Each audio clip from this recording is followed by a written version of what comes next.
everyone. Today we are tapping our trees for the maple syrup.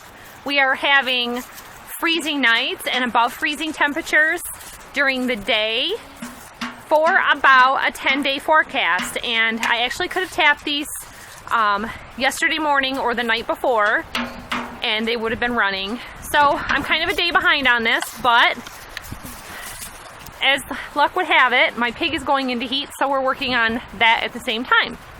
So some guidelines on tapping your trees. This is a cordless drill with a 5/16 inch drill bit, and you can see here I've marked with a permanent marker my 2-inch mark on the drill bit. You can use marking paint. Whiteout works really good. Yes, we do have 2 different kinds of taps. You want to show? We have the old style tapered with the bucket hanger. I always get them with the bucket hanger. And this is the Sewell brand. They work really good. They're about $3 a piece new. And you can do new or used. You just want to make sure if you're doing used taps that they are washed and rinsed in bleach water to kill any bacteria or yeast on it to protect your tree. Some people, especially with the plastic taps, they're paying $1 a piece. They can replace them every year. So these are hand-me-downs that I got when I bought my used buckets. And we got probably about 50 used buckets, and I'm doing 12 trees in the yard. So on tapping the tree, 1.5 inch to 2 inches deep on your drill bit, and you want to look for previous tap holes. And you can see here's a hole, and just to show you, these are the old holes. I have lots of room in there. It's healed over. It usually heals over during the year after you pull the taps out. I can see some marks here where this has grown apart, and right up here there's some. You want to stay 1 inch over one way to the right or the left, and 12 inches up and down away from a previous hole. They don't necessarily have staining straight up and down on the inside of the tree. You want to make sure that you have white pulp coming out for your drill shavings. If you get brown, you need to re-drill a different spot because you're not going to get sap out of that. They do like to go on a diagonal, not necessarily straight up and down, so you want to watch for that. And even here we have some spots. You want to stay away from deep scars and damaged spots of the trees. And any 10-inch trees can do 1 tap, 18-inch trees 2 taps. And if you have real old big taps trees, some people like to do 3 or 4 buckets. Right here. I've heard advantages and disadvantages of doing more than 2 buckets. So this tree last year we did 3, and my buckets were full every day. So I'm going to go ahead and drill this tree here and show you what it's. No, Murdoch, there's no hole yet. Please wait. Murdoch's being silly. Okay. So we had, and I like to space the buckets apart. There was a little bubble of syrup that was still in here. No, it's because I washed it. So some people say if you go above a spread of the root here or below a branch, that you get good sap coming out of it. And then other professional books that I've read said that doesn't really matter. So, A hole right there. yeah, we just want to find our good spot here. And then, see, I have a hole here, and I have this old one here, so I don't want to go into that section. So we're going to go over this way more. So Murdoch's right about where he's at is a good spot. Yeah. But we have to have it flat so that tap. So we're going to go right here.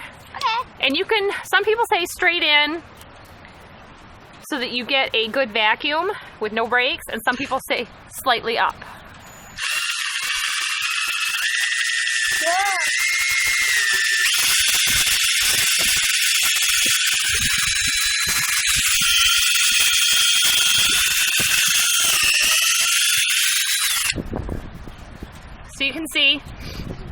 got some nice white coming. shavings there, and the sap is coming out right now. Gotta put that in. Yep, you can put that right in. You can see here it's running right down the tree. Good. Hold it with one hand. So, start. Tap the end. Remember, yep. Tap it in the upward position. There you go. Murdoch is 7 years old, and last year was his first year tapping the trees. We try to do this together with everybody. You gonna help? Yeah. The little ones are kind of wandering off today. Okay, let Mom give it 1 or 2 good taps. Get a bucket.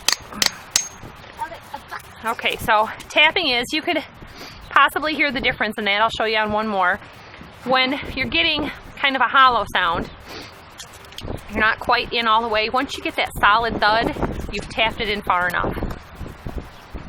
Oh, good job, buddy. Thank you. Now, you always want to test and keep an eye on your buckets. Because of the freezing nights, you don't want to leave sap in your bucket overnight because these seams can split. I'm going to watch this one because it's split a little bit. These are the old galvanized buckets. They're real nice to use, but you do have to watch for leaking buckets. Every year, 3 buckets on 1 ton tree is normally the limit. That's right. Okay, so let's do one more here, and we're doing the same guidelines. Once you've got about 3/4 of the bucket, Here I have one. it'll take about a day. Yeah. And I've also got some poison ivy vines growing here, and I don't want to get into those because it seems like even when they're dormant, I still get myself some poison ivy. There's no bark right there. There is no bark right there, which means it's kind of a scar, and that's not a great idea. Oh, that's a drill with it is bark. Okay.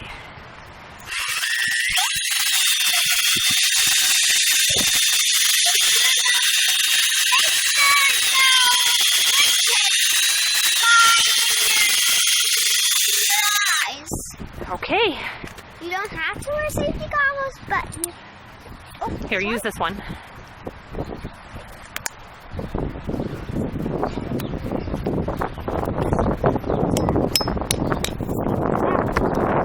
Okay, go up. Yeah. Good, it's thudding. Hear the sound difference?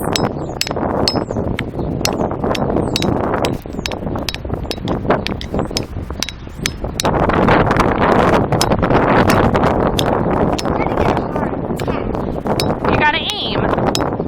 Good job, buddy. So that is our 2016 tree tapping, everybody. Thanks for watching. We will show you some sap collection and some syrup making. Hi everyone. So I just wanted to show you, Murdoch and I finished tapping the trees in the yard, and we're doing just what's up here by the house. We did 12 trees, and we did 3 buckets a piece on most of them. It has been maybe 45 minutes, close to an hour, and they're just running right along. The sap's flowing real nice. So if you're sitting in the house this Saturday morning and you have your buckets ready, you better get out there and get them tapped, because these buckets are going to be full by tonight and need to be emptied out into the sap collection tank. If you're not ready, you could get them up and going first thing tomorrow morning and have your sap going. Last year, I believe, out of these, we did 11 trees last year with 2 buckets apiece, and 1 tree we had 4 buckets, but it really only needed 2 or 3. It was a real old tree and declining. So this year we did 2 on it. We got about 12 or 13 gallons total of maple syrup, and that depends on your sugar content. It's called SSP, your sugar sap content, and it starts out low in the season and it gets higher. So you get more maple syrup out of the same amount of sap depending on the sugar content on it. There are different meters that you can get to test that and see which trees are doing good and not, but that is the beginning of the sap. Happy maple sugaring season, everybody.